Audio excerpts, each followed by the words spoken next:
The most unfortunate thing in my life was being born with a pair of eyes that could see omens. This ability was no blessing, each activation caused pain akin to ants gnawing within the bone marrow. In my previous life, it was because of these eyes that I believed the lies of the man I loved most, saving an entire plane full of people, only to end up labeled a witch and dying miserably in the ruins of a prison. My last thought before death was that if I could start over, I would first send that adulterous couple to their doom. As it turned out, heaven truly granted me that chance. A sudden burst of intense pain erupted deep in my spinal cord, as if countless steel needles were stabbing and stirring within the marrow. I abruptly opened my eyes, blinded by glaring white light, with airport announcements and bustling crowds in my ears, and the air mingled with the odd scent of disinfectant and cheap coffee. A hand was vigorously shaking my shoulder, with such force it seemed intent on dismantling my bones. "Vivian! Vivian! Are you okay?" This voice. I could never forget it in this lifetime. I strained to move my eyes, and my vision finally focused on a face filled with anxiety. Ryan. Behind him stood my best friend, Joanna. She wore an expression of concern, yet in her eyes, I could only see a trace of unconcealed triumph. My fingertips were ice cold as I subconsciously clenched my fists, nails digging into the flesh of my palms, as if I could still feel the despair and suffocation from my previous life when crushed under the prison ruins debris, bones shattering completely. Wasn't I dead? Crushed alive, how could I be here? How am I here? I spoke, my voice hoarse like a broken gong. Ryan tightened his grip on my hand, his eyes flickering uncertainly, his tone carrying a subtle probe. "Didn't you say you had an ominous premonition today and asked if the plane could fly? How did you scare yourself first?" The words ominous premonition acted like a key, instantly unlocking the blood-red floodgate in my mind. My left temple throbbed, and I subconsciously pressed my thumb hard against it, but that familiar, tearing pain still exploded. Everything before my eyes shattered into fragments, the fiercely burning plane wreckage, Ryan's grimacing face as he pushed me into the abyss, Joanna smugly stroking her swollen belly and saying "you deserve it," and the overwhelming online vitriol cursing me as a witch. The blood-red fragments intertwined, each frame like a branding iron searing my nerves. I abruptly pushed Ryan away, my body trembling uncontrollably. So that's how it was, everything in my previous life was their meticulously planned scheme. Joanna hypocritically approached. "Vivian, don't scare Ryan, if you're unwell, just say so." I lifted my head, looking at her hypocritical face, forcing a smile uglier than crying. "Unwell? No, I'm perfectly fine." Ryan ignored all this, more concerned with his own matters, grabbing my wrist urgently. "Vivian, what exactly did you see? Is there really a problem with the plane? Save people?" I saved them, but who saves me?" Looking into his greedy eyes, hatred grew wildly in my heart like weeds. This time I would absolutely not be that foolish savior. I would make them reap what they sowed. The airport announcements repeatedly urged boarding, with surrounding crowds surging like headless flies. Yet my heartbeat was unusually steady, like the sea before a storm, utterly still. Sweat slid down Ryan's temple as he stared at me intently, like a prisoner awaiting judgment. "Vivian, speak up. Is there a problem or not?" His voice had risen in pitch from anxiety. I slowly released the hand pressing my temple, raised my eyes, and stared directly into his calculating gaze, deliberately furrowing my brows in contemplation. "The omen is vague." I lowered my voice to a deep, mysterious tone. "I only see a red glow, and news of your promotion." "Promotion?" As expected, Ryan's eyes lit up instantly, greed nearly overflowing. I sneered inwardly and added, "Yes. The company executives are recently evaluating the new finance director, and I've heard you have a good chance. Ryan, don't you want a promotion? I'll give you this opportunity. This red glow is the plane's explosion and also the end of your career." The struggle in Ryan's eyes lasted only a few seconds before the temptation of promotion completely overpowered that insignificant fear. With a smug smile, he turned and hurried toward the boarding gate. Joanna pretended to be on the phone nearby, her smug smile nearly reaching her ears. Watching Ryan's back, just as he neared the ticket checkpoint, I suddenly rushed up and grabbed his arm. Ryan turned back impatiently. What now? I took a deep breath, my voice neither too loud nor soft, just enough for the cute people around to hear. Ryan. You can't go. I know all about you and Joanna. Do you think I'm blind? Ryan's face paled instantly as he hissed in a low voice. What nonsense are you spouting? Vivian, are you crazy? Joanna hurried over, pulling me with an innocent face. Vivian, what are you doing?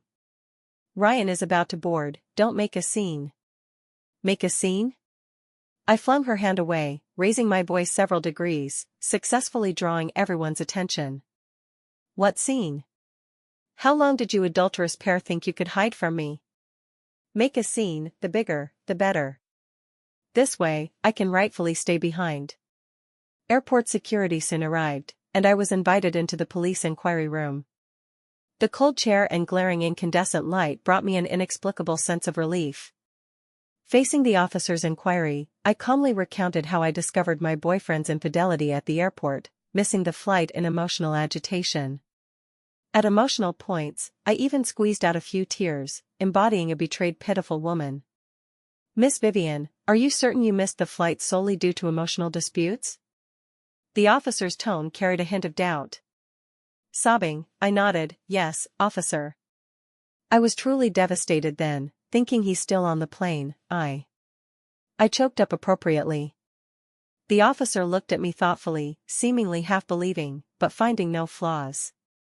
Outside the window, Shiguang City's neon lights flickered. On a massive electronic screen, a line of red scrolling news stung my eyes. A flight from Lincoln Airport to Nanchur lost contact after takeoff, suspected to have crashed. In my rented small apartment, the TV looped air disaster news, with shocking footage of the crashed plane wreckage. I huddled on the sofa, staring motionless at the screen. When I saw the blurry image of Ryan, bloodied and carried out from the cabin by rescuers, my face showed no ripple. Severely injured? What a tough life. Next, the camera gave a close-up of Joanna crying inconsolably in the hospital corridor. Well acted. In my previous life, when I was condemned by all, you didn't shed a single tear. My left temple began to ache faintly again. I picked up the warm water on the table and took a sip, the cold fingertips touching the warm cup wall bringing back a sense of reality. I picked up my phone, the internet had exploded. Soon, entries about Ryan's girlfriend emerged, subtly pointing spears at me. Heard Ryan's girlfriend caused a scene at the airport and didn't board. Is there some inside story? Did she know something? I calmly scrolled through these comments, my gaze growing colder. Lynn, Joanna, do you think I'm still the fool from my previous life, at your mercy? I opened an encrypted chat app, using a pre-prepared alt account to anonymously post insider revelations, subtly directing netizens' attention to Ryan and Joanna's touching romance. The next day, I went to work as usual, my face somewhat pale but in good spirits. In the office, colleagues whispered, their looks toward me filled with sympathy, curiosity, and an indefinable fear. Vivian, are you okay? You look pale. A colleague with whom I had a decent relationship approached. I forced a smile. I'm fine, just a bit shocked. Ryan, how is he now? Ryan is still in the hospital, heard he's seriously injured. But Sister Joanna is quite busy, handling his work matters. The colleague's tone carried gossip. Joanna, you're quite proactive. Trying to seize the opportunity to rise, or destroy evidence? Pretending to go to the pantry for water, I accidentally tripped near Ryan's desk, knocking over a stack of files that scattered everywhere. Apologizing, I squatted to pick them up. Under the messy pile, I saw a pressed-down draft of a financial audit report. I quickly flipped it open. It bore Joanna's flamboyant signature and several red-circled abnormal figures. My heart skipped a beat. I swiftly tucked it into my own files, covered it with others, and stood up nonchalantly. In the fragments of the premonition there were scenes of your private dealings. Don't rush, I'll piece it together slowly. I gripped the report tightly, knuckles whitening. This game had just begun. The overwhelming cyberbullying came faster than I anticipated. Ryan's mother, Lynn, allied with several survivors' families, tearfully accused me online of being an ominous woman who cursed that flight. Witch, jinx, husband killer, various vicious labels snowed down on me. In my previous life, this was how they drove me to desperation step by step. But in this life, watching the unbearable abuse on my phone, my heart was calm as stagnant water. Because I had already seen it. I opened my computer, taking screenshots from my previous life's memories of Ryan and Joanna's explicit private chats, and videos of Lynn stealing from neighbors captured on surveillance, batch posting them rhythmically via different anonymous accounts to several drama-loving marketing accounts. I even activated the premonition eye and saw Kitty, the most vocal survivor family member, whose husband on the plane was no business elite but a debt-ridden gambler preparing to flee. I packaged this evidence as an upright insider risking life to expose and sent it out. The internet is a double-edged sword. Since they wanted to kill me with public opinion, I'd let them taste backlash. Sure enough, within 2 days, the tide turned. Holy crap! Shocking scandal. Ryan cheated with best friend Joanna long ago. That Lynn is no good either, stealing at her age? Like mother, like son. Kitty is worse, husband dead and she's not sad, but has time to cyberbully an innocent girl? Probably insurance fraud? Public opinion fully reversed, with condemnations of Ryan and Joanna rampant, Lynn's misdeeds surfacing. Their carefully crafted victim image began crumbling bit by bit. I shut down the computer, rubbing my aching temple. At that moment, my phone vibrated with a news push. The title boldly read, Air Disaster Survivor Girlfriend Joanna Publicly Admits Pregnancy, Claims Child is Ryan's, Willing to Wait for His Recovery. In the accompanying image, Joanna in hospital garb, pale-faced, hand on her abdomen, eyes revealing determined ruthlessness. Well, playing the emotional card? Looking at that hypocritical face, I tugged at my lip. Joanna, do you think a child can be your amulet? Joanna's pregnancy news, like a bombshell, muddied the recently reversed opinion. Crying inconsolably before media, she portrayed herself as a sacrificing for love, resilient and enduring great woman. I just want the child safe, as long as Ryan recovers, I care for nothing else. These words were uttered with such sincerity that even Lynn, who always disdained her, softened considerably. Online voices calling her a mistress diminished, some even sympathizing. Watching those comments on my phone, I felt only irony. In my previous life, she used this child to scam all of Ryan's assets from me, then kicked him aside. Closing my eyes, the premonition eye's severe pain struck again. In blurry fragments, I saw Joanna and Ryan arguing in the ward. Ryan, don't forget, this child is yours. The company house and your shares must all be in my name. Joanna, dream on. I'm not dead yet. You won't? Fine, then I'll expose how we conspired against Vivian. I snapped my eyes open, back drenched in cold sweat. So, they had such dealings. I picked up my phone and dialed a private detective. Days later, a blurry recording was accidentally leaked to the marketing account that exposed me as a witch. In it, Joanna's sharp voice was clear, quarreling with Ryan over asset division, words devoid of child concern, only naked calculation and threats. Hypocritical maternal love, pregnancy blackmail, vicious mistress, new labels, harsher and more toxic, stuck firmly to Joanna. Opinion uproared again. This time, no one sympathized. Watching the overwhelming online abuse toward her, my heart had no ripple. Joanna, this is just the beginning. Soon, I received a call from an unknown number. On the other end, Ryan's weak yet venomous voice, Vivian, it was you, right?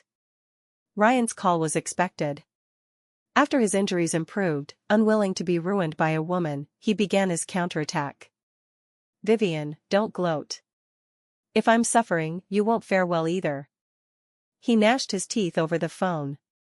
Soon, company rumors spread that I abused my position to steal core secrets and sell them to competitors. Some media reported gravely that my foreknowledge of the disaster was due to collusion with competitors to sabotage TJ Tech. This move was ruthless, aiming to destroy me. Frame me? Ryan, you're as stupid as in the previous life. Closing my eyes, premonition fragments flashed in my mind. I saw Ryan bribing an IT colleague to plant fake transaction records on my computer.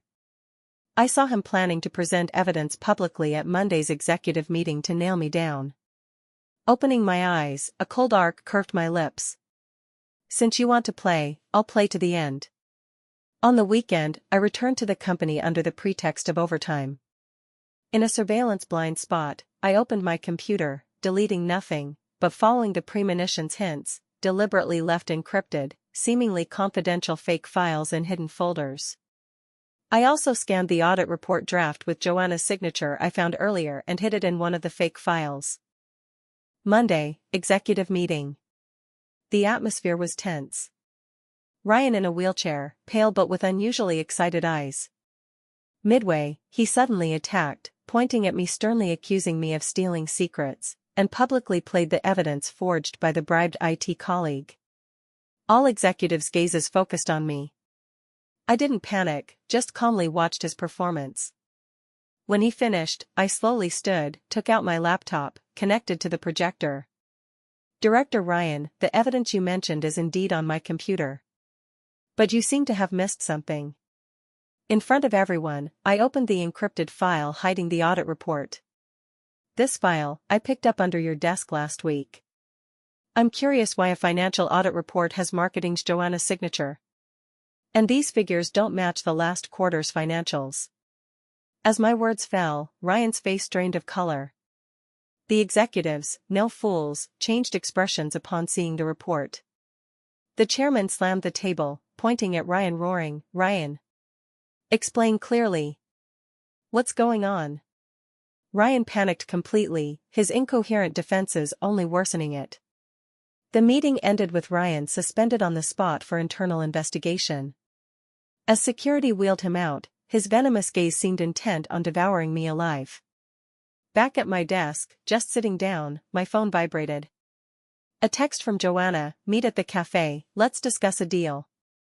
I met Joanna at a nearby cafe. She had thinned considerably, eyes sunken, no longer arrogant, exuding desperation. "Vivian, I know you hate me." She stirred her coffee, avoiding my eyes. "Ryan is done, so am I. I want nothing, just to keep this child." I sipped my coffee lightly, silent. Keep acting." Seeing no response, she bit her lip, seeming resolute. "I can help you. I'll give you all Ryan's dirt, including how he faked accounts, took bribes, transferred company money to his and his mom's accounts. I have all the evidence." "What's the condition?" I set down the cup, asking flatly. "The condition is you spare me and the child." She looked up, eyes flashing calculation. "After, help me get some assets from Ryan, enough for me and the child to live." Looking at her, premonition fragments flashed. I saw her deep unwillingness and scheming, not for the child, but to use me to topple Ryan, then flee with money. The dirt she offered skirted her involvement, clearing herself. Borrow a knife to kill? Reap benefits? "Joanna, you underestimate me." I showed hesitation, then nodded as if persuaded. "Fine, I agree. But the evidence must be real." Joanna's eyes brightened instantly, she eagerly took a USB from her bag. "It's all here." I took it, watching her relieved look, sneering inwardly. "Joanna, you think this is a deal?" "No, it's another grave I dug for you. I won't let her escape easily. I'll use the dirt she provided, but not as she hopes." After getting the USB, I didn't hand it to police directly. I spent 2 days reorganizing Joanna's evidence with clues seen via premonition eye. Joanna was smart, cleverly excluding herself from the evidence chain. But she forgot I knew far more than she thought. I combined her signed audit report with Ryan's embezzlement bank flows into a complete chain, sent via secure anonymous email to police and the city's top finance media. After, I erased all traces. Now, wait. The storm came fiercer than imagined. Next morning, TJ Tech's massive financial fraud and executive corruption news topped all media headlines. Stock plummeted, nearly limit down. Afternoon, processing files in office, I saw police cars downstairs. Soon, uniformed officers entered Ryan's office under all employees' gaze. When Ryan was brought out, cold handcuffs on wrists, he was dazed, face full of shock and despair. Seeing me in the crowd, his eyes reddened instantly, like a trapped beast, roaring madly, "Vivian! It's you! You ruined me! You venomous woman!" I just looked at him calmly, lips even curving faintly. Then, Lynn rushed from somewhere, insanely pouncing at police to snatch Ryan back. "Let go of my son. He's innocent. It's that vixen's fault." She threw tantrums, embarrassing herself, finally subdued by 2 officers and taken away. The farce ended. Watching the police car speed away, my heart had no ripple. "Ryan, this is just the start. You'll repay what you owe me with interest."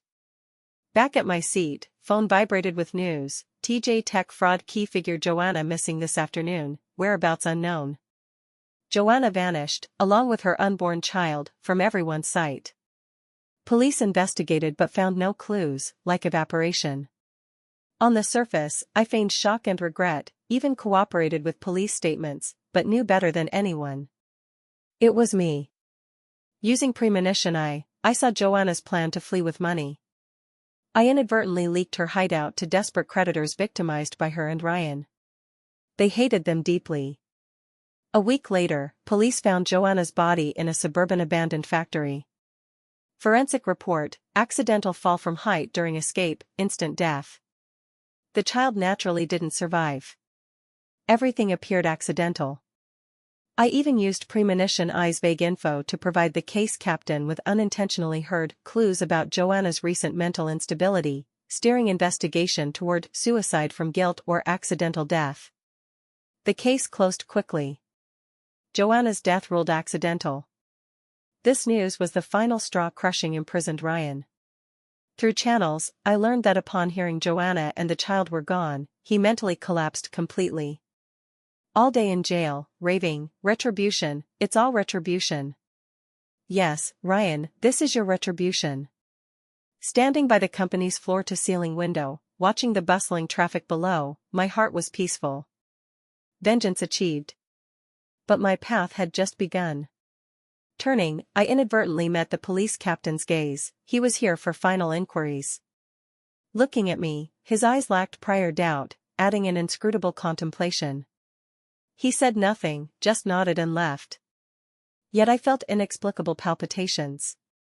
Had he noticed something? Ryan and Joanna's scandal settled with their ends. To salvage reputation, the company soon issued an internal announcement, publicly clarifying my non-involvement in Ryan's case and highly affirming my past work ability. Colleagues who once pointed fingers now looked with awe and flattery. I ignored them, pouring all energy into work. The company, weakened by the fraud case, needed someone to turn the tide. With my financial knowledge and premonition I's sharp intuition on market trends, I proposed reforms, successfully averting major investment risks. My abilities quickly gained executive consensus. 3 months later, I was appointed TJ Tech's new finance director. In the office once Ryan's, overlooking half of Shiguang City, my heart felt no expected excitement, only settled calm. In my previous life, I dreamed of standing here. In this life, I finally reclaimed what was mine through my own ability. At the window, viewing the bustling city below, I took a deep breath. "Vivian, you've been reborn." Then, my assistant knocked, handing an unsigned letter. Opening it, a plain white card with vigorous script: "Thanks." The single thanks baffled me. Sitting in the spacious chair, fingertips rubbing the quality card, I felt vague familiarity. Who could it be? Closing eyes to activate premonition my temple only stung mildly, no images. Since Ryan and Joanna's deaths, the premonition became unusually quiet, no more excruciating pain. I stopped thinking, clipping the card into a book. Days passed, I adapted to finance director role, busy non-stop. Until sorting Ryan's old project files, I found a terminated collaboration case.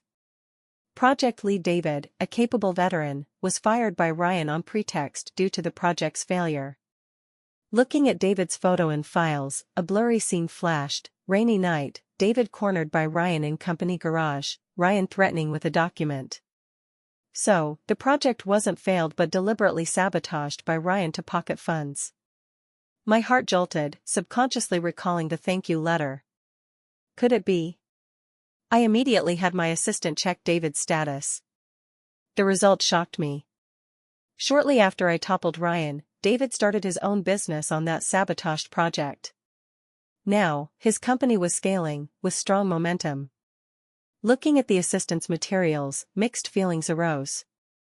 My revenge was for myself, yet unintentionally, I delivered justice for others. Lost in thought, the office door knocked. Vice President Henry entered smiling, holding 2 coffees. "Vivian, congrats on promotion."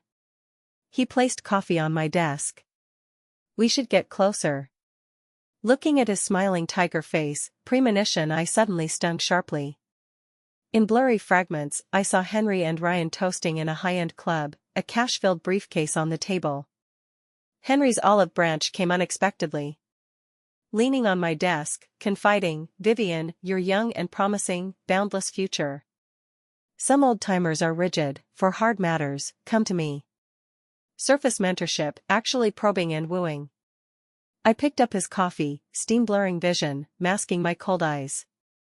Another of Ryan's ilk. The premonition eyes pain throbbed in my temple, scenes of him and Ryan's benefit transfers clarifying. He wanted to woo me to find a new Ryan, continue faking accounts, cover his shady dealings. Setting down coffee, I smiled appropriately. "Thanks for guidance, Henry, new here, please advise more." Neither refusing nor accepting, just skillfully maneuvering. Seeing Henry off, my smile vanished. I opened computer, created encrypted folder, began secretly collecting Henry's info. I knew toppling one Ryan meant another Henry. As long as the company's roots were rotten, pests persisted. To stand firm, I must uproot them all. Investigation stalled, Henry's deep roots and watertight actions made solid evidence hard. When stumped, I discovered something odd. A new audit team seemed secretly investigating Henry. Leader Charles, a company elder known for integrity, opposite of opportunistic Henry. Perhaps he could be my ally. Looking at Charles's info, a new plan formed. I decided to strike first. At an executive reception, I casually revealed to Charles some clues on Henry's financial issues. Charles, smart, understood immediately. We said little, just exchanged knowing glances.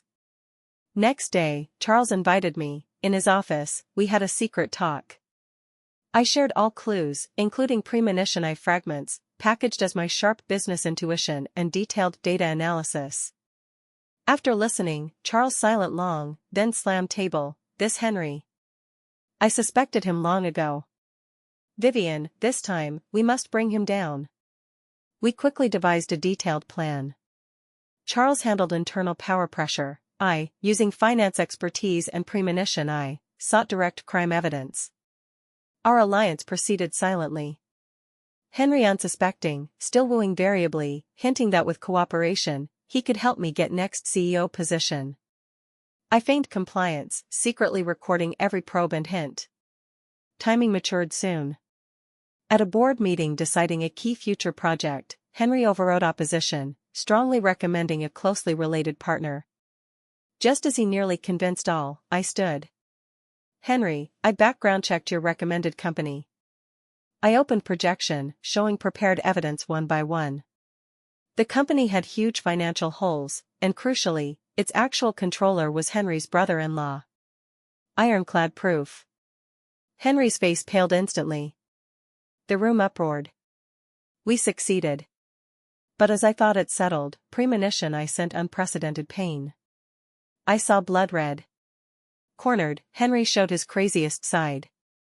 Henry's counterattack was crazier and more unscrupulous than imagined. Though disgraced at board, years of operation gave him influence. He used underhanded means. My car tampered, brakes failed, without premonition I's vague warning, I'd have died on the overpass. Charles's home burgled at night, nothing stolen but intimidation clear. Supporting colleagues faced successive accidents. Company panicked. Immense pressure forced frequent premonition. I used to foresee dangers. Each foresight brought excruciating pain, weakening my body and exhausting my mind to limits. Several times, waking from pain, I'd briefly forget who I was or where. I knew I couldn't hold on much longer. Charles and I were in dire straits. Nearly giving up, I decided to lock myself in a safe house, force activating premonition I to see Henry's true weakness, even if it exhausted me completely. This pain was fiercer than ever. My consciousness floated in darkness and blood red, countless chaotic fragments cutting my nerves like knives. At the last moment before darkness swallowed me, I saw a clear scene: Henry on a dock, trading with a blonde blue-eyed foreigner. The box contained not money, but arms. I recognized the foreigner. In previous life, news showed him as internationally wanted arms dealer. I awoke from pain, soaked in cold sweat. I found it. This was Henry's Achilles heel. Ignoring weakness, I contacted the contemplative police captain. I revealed scene clues cleverly. I told him a friend working at dock unintentionally saw Henry's suspicious trade with foreigner. Captain silent long after listening. He didn't ask about the friend, just looked deeply. I know. Stay safe. I knew he believed. Subsequent matters left my control, entering state machinery. Police with Interpol secretly investigated Henry. An invisible net quietly spread. Half-month later, Shiguang City hosted key international trade conference. Henry attended as TJ Tech rep. At climax, as he spoke on stage, venue doors burst open. Armed SWAT and Interpol rushed in. Before global media live cameras, Henry arrested on spot. Charge: suspected international arms smuggling. TJ Tech's internal cancer removed. Charles and I achieved final victory. Seeing Henry handcuffed and taken on TV, months of tension relaxed. Massive fatigue overwhelmed, my vision blackened, consciousness lost. Waking again in hospital ward. Sunlight streamed warmly through window. Surprisingly, the tormenting premonition I pain had lessened much. It persisted but became tolerable mild sting. As if completing a mission, it entered dormancy. Company order restored. With Charles's support, I boldly reformed, building a new, rigorous financial risk control system. Work flowed smoothly, careers sailed. But inwardly, I often felt emptiness. Vengeance over, then what? I reflected on premonition I's meaning. It brought pain and power. Enabled rebirth, let me send enemies to abyss. Curse or gift? I tried controlling it. Found that actively helping those truly needing triggered it, but cost only mild pain. I anonymously funded a poor student nearly dropping out due to fees, as I saw he'd become an outstanding scientist. Before storm, I reminded a site manager to reinforce walls, averting possible collapse. Each small good deed filled my emptiness a bit. Gradually, I understood premonition I's power lay not in revenge, but choice. I could choose destruction or protection. I learned to accept its pain as responsibility, not curse. My heart unprecedentedly calm and strong. One weekend, I joined a charity volunteer event. There, a familiar figure, David, the entrepreneur I unintentionally helped. He saw me, paused, then approached with sincere grateful smile. Vivian, long time. We chatted much, from startup hardships to future plans. Parting, he solemnly, Vivian, thank you. Without you toppling Ryan, no today for me. Looking at his grateful eyes, unprecedented warmth surged. Protection and redemption's joy far exceeded revenge's satisfaction. I no longer hid premonition I deliberately. Of course, told no one truth, packaging as superhuman business intuition and risk sense. In company, I became legend. Always foreseeing market trends, averting crises. Finding key to success in seemingly unrelated data. Using premonition I's vague info, built advanced internal risk warning system, letting TJ Tech giant ship avoid reefs in turbulent business sea. I became indispensable core. During a critical decision-making process regarding overseas market acquisitions, the board of directors experienced significant disagreement. All members were optimistic about the project, believing it would generate substantial profits for the company. Only I opposed. Because premonition, I warned. I saw behind seeming prosperity, huge political risks and financial bubbles. I overruled the majority opinion, presenting my analysis and concerns in detail. Ultimately, with Charles's support, my view prevailed, and the company abandoned that merger. 3 months later, that country erupted in severe financial crisis, stock crash, countless multinationals like TJ Tech lost everything. But TJ Tech, due to my intuition, avoided a loss-setting company back a decade. That moment, in meeting room accepting applause and admiration, I thought, I protect not just company's future, but thousands of employees and families behind. After meeting, police captain invited coffee. He mentioned no cases, just chatted recent events. Parting, he looked meaningfully, Vivian, you're capable. Use your ability well, do right things. I understood he knew everything. He chose silence. Between us, an unspoken understanding. Standing at Shiguang City's tallest skyscraper top, my office window. Below, city nightscape brilliant as Milky Way.